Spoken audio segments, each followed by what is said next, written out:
When is the right time to interrupt? Say, stop!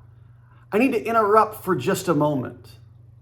Most of us really don't want to do that very often because we think of it as being impolite, and certainly it is in personal relationship and conversation to just interrupt or disrupt a conversation. But in other areas like negative trends, there is a time to say there is a negative trend, no matter how gradual or steep it is, that we have to say, stop, we need an interruption. As Pastor Christopher Harris says, nothing is going to change unless something changes. That seems sort of obvious, but I want to ask, are there trends that you've seen either in your life or in your community, in your church, in your family, in your relationships that are on a negative trajectory and they need a good interruption? Dare I say they need a disruption. They need to say, stop, let's get this right. So it's not just important to just say stop and to interrupt, but we have to look at all of the forces and the ingredients that contribute to that negative decline, that negative trend. And then we start to replace those ingredients one by one. And we go after it. And so that becomes not just an interruption, but a disruption of that negative trend.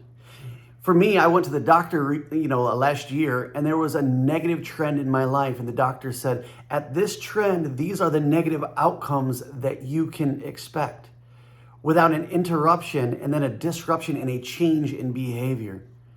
At Marvelous Ways, we're working with community heroes really in Central America who are unwilling to watch the continual trend of their young people being destroyed, their futures being derailed by forces like prostitution and gang violence and exploitation, about teen pregnancy and depression and suicide, and these trends that we see. Well, this is just kind of the trend of youth.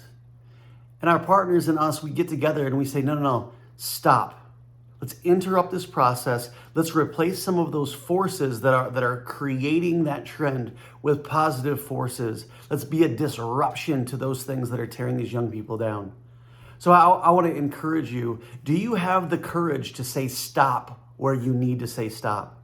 I would suggest that you talk to your friends and people that you trust, that you, if you're a person of faith, to pray and say, God, give me the courage to say stop and to interrupt a negative trend in my life or in my business or in my place of work, in my relationships, or something that you're responsible to or you're feeling led to change.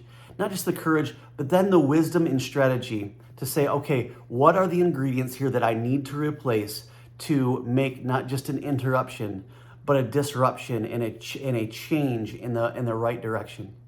Thank you for joining us. If you want to know more about Marvelous Ways, you want to join us, check us out on our website, check us out on various social medias. Until then, be an interruption where it's time to be an interruption.